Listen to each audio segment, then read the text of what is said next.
Dear students of class 11 accountancy, our today's topic is rules of debit and credit, and we are going to solve question number 10 of this chapter. This is rule 3rd of this chapter. The question is, analyze the following transactions according to the modern approach and state the accounts whether to be debited or credited. Transaction है, Rohan started business with cash, purchased goods, sold goods for cash, paid Rahul creditor, paid salary, withdrew cash for personal use.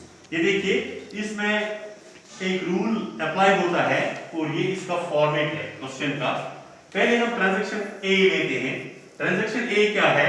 Rahul started business with cash. Rahul started business with cash, यानी इसमें cash involve है।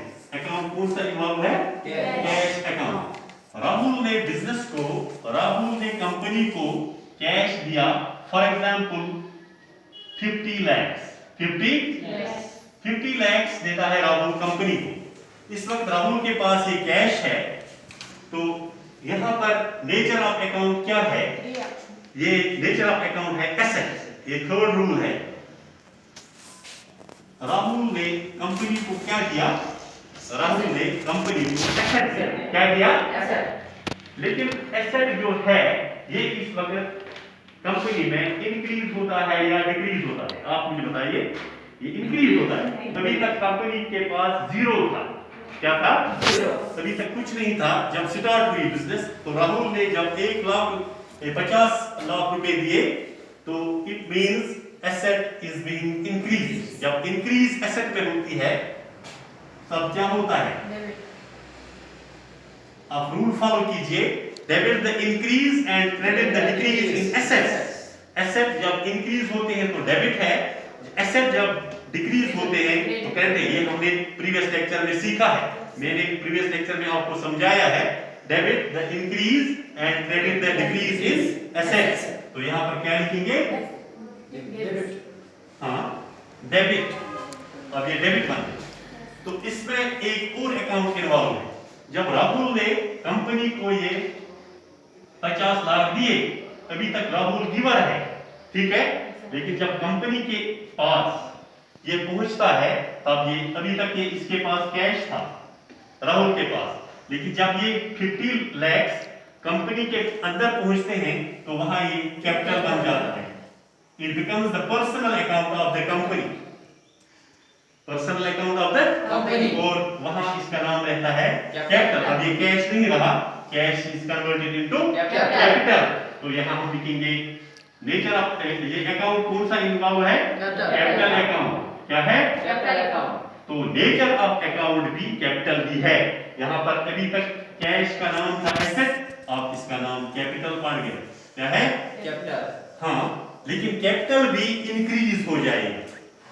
जब capital पहुंच गया कहां? अभी तक इसके पास कुछ कैपिटल ही नहीं था, जीरो कैपिटल था। लेकिन इन्वेस्ट किया राहुल ने, तो ये कैपिटल बन गया 50 लाख। तो ये इंक्रीज हुआ। इसके लिए सेम रूल है, लेकिन यहां पर नाम की तब्दीली है, डेबिट और क्रेडिट की।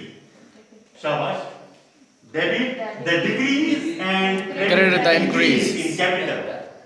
Debit the decrease and credit the increase in capital. तो यहां क्या लिखेंगे हम? क्रेडिट। Very nice. तो होगी एक ट्रांजैक्शन कंप्लीट। इसी तरह से दूसरी ट्रांजैक्शन क्या है? Purchase goods. Purchase goods. जब हम परचेज करते हैं गुड्स, एक कंपनी परचेज करती है, तो इसमें जो इसका जो ये खाता है, अकाउंट जो है, ये परचेज अकाउंट, पैसा चला जाता है, वहां से स्टॉक आता है, एक एसेट चला जाता है, दूसरा एसेट अंदर ये इन होता है। तो इसको क्या कहते हैं हम? Purchase account. परचेजेस अकाउंट, यानी अकाउंट इन्वॉल्व कौन सा है? Purchase account. परचेज अकाउंट में हमारे पास क्या होता है? जब हम परचेज करते हैं कोई चीज, तो खर्चा करते हैं, एक्सपेंस। तो नेचर ऑफ अकाउंट क्या है? एक्सपेंस। और एक्सपेंस के लिए क्या है? यहां पर जब हम एक्सपेंस करते हैं, तो एक्सपेंसेस इंक्रीज होते हैं, एक्सपेंसेस इंक्रीज होते हैं। यहाँ पर हम इंक्रीज लिखेंगे, क्या लिखेंगे? इंक्रीज। इंक्रीज। तो इसके लिए फॉर्मूला क्या है? Debit the increase and credit the decrease in expenses.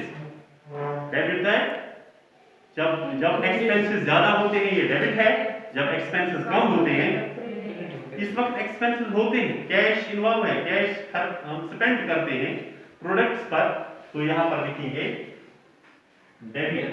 क्या लिखेंगे? डेबिट। इसी तरह ये परचेज हम करते हैं, स्टॉक हम लाते हैं, लेकिन स्टॉक के लिए यहाँ से हम क्या देते हैं? मनी, हम कैश देते हैं, तो कैश इन्वॉल्व होता है यहाँ पर, अकाउंट्स इन्वॉल्व, कैश अकाउंट। क्या है? Cash account. कैश जब हम देते हैं तो हमने क्या दिया उसको? प्रोडक्ट्स के बदले हमने कैश दिया। कैश असल में क्या है? It is an asset. It is an Asset। Cash तो एसेट है। शाबाश। एसेट में ऑलरेडी हमने बताया है, इस वक्त एसेट डिक्रीज हो रहा है, क्योंकि कैश हमारे पास 50 लाख थे, हमने 10 लाख दे दिए, वहां 40 रह गए, यानी एसेट डिक्रीज हो रहा है, कम हो रहा है। ठीक है, 10 लाख हमारी कम हो गई। शाबाश। तो एसेट्स में जब कमी होती है फिर क्या होता है? क्रेडिट। शाबाश। The decrease, Shab debit the increase and credit the decrease in assets. यहां पर एसेट्स डिक्रीज हुई, एसेट्स कम हुई, एसेट्स डिक्रीज हुए, तो फिर क्या कहलाता है? क्रेडिट। एक बार फिर, debit the increase and credit the decrease in assets. जब डिक्रीज हुई तो क्रेडिट है, अगर इंक्रीज होता तो पहले ये इंक्रीज हुआ था एसेट, ये डेबिट था, अब ये डिक्रीज हुआ तो क्रेडिट है। ये एक और ट्रांजैक्शन कंप्लीट हुई।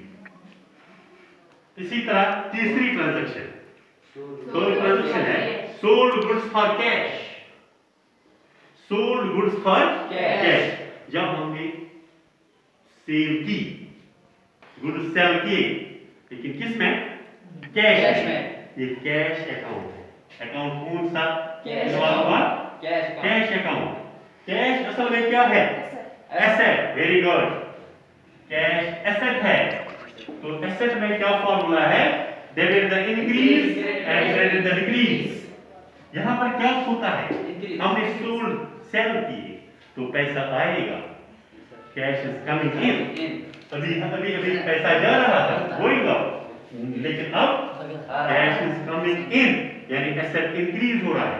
क्या हो रहा है? इंक्रीज। समझ में आ रहा है? तो जब एसेट में इंक्रीज होगा तो डेबिट है। Debit the increase in assets, credit the decrease in assets. हम यहाँ डेबिट लिखेंगे, और उसके बाद जब कैश इन्वॉल्व हुआ, हमने क्या की है? सेल। तो दूसरा अकाउंट क्या है? Sales. Good. Sales account. Sales account. Sales account में क्या है? हमें कुछ आता है वहां से, जब कुछ कैश मनी आ रहा है, इट्स either इनकम और रेवेन्यू, इसका नाम हम रेवेन्यू रखेंगे, तो ये रेवेन्यू है। रेवेन्यू के लिए भी फॉर्मूला है, पता है ना आपको?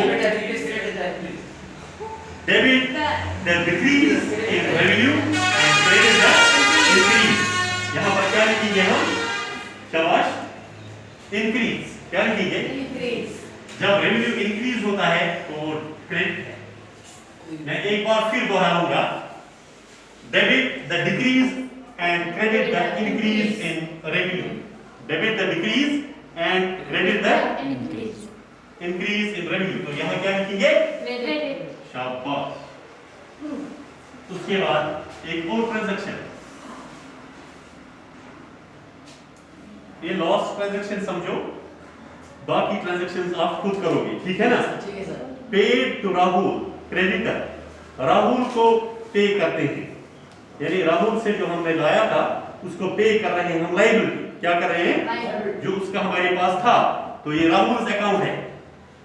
क्या है? राहुल अकाउंट इन्वॉल्व है इसमें। राहुल अकाउंट जब है इसमें, तो राहुल, ये क्या है? यहाँ पर एसेट है या लायबिलिटी है? ये लायबिलिटी क्या है? क्योंकि ये राहुल से हमने ऑन क्रेडिट लाया। क्या लाया था? On credit. तो शाबाश। Debit the decrease and credit the increase in liability. लेकिन यहाँ क्या हो रहा है, लायबिलिटी कम हो रही है, कर्जा हमारा कम, क्योंकि हमने पे किया किसको, राहुल को हमने पे किया कर्जा, तो यहाँ पर डिक्रीज क्या है, लायबिलिटी कम होने लगी। जब ये कम होती है तो डेबिट होती है, क्या होती है, ये याद रखना, when liability decreases it is debit, it is debit the decrease and credit the increase in liability, debit the decrease and credit the increase in liability।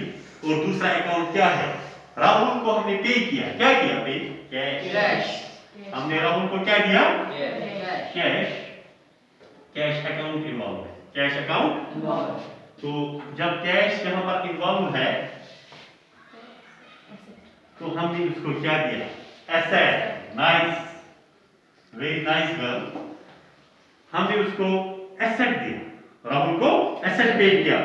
लेकिन यहाँ पर एसेट अगर हमारे पास 40 लाख थे तो उसको 10 लाख दिए, ये फिर रह गए, यानी 10 लाख कम हो गए, एसेट डिक्रीज होगा, एसेट डिक्रीज हुआ, शाबाश। तो फिर बताइए, debit the increase and credit the decrease in assets, debit the increase and credit the decrease in assets। तो यहाँ पर क्रेडिट लिखेंगे, ठीक है। इसी तरह अब और जो ट्रांजैक्शंस दो हैं उनको आप खुद ही प्रैक्टिस करोगे तो ये क्वेश्चन फिर कंप्लीट हो जाए। आप उम्मीद है कि आपको वो आएंगे। इसी मेथड के हिसाब से बाकी ट्रांजैक्शंस और 2-3 क्वेश्चन और इसी मेथड के वो आप खुद ही करेंगे, ठीक है। तो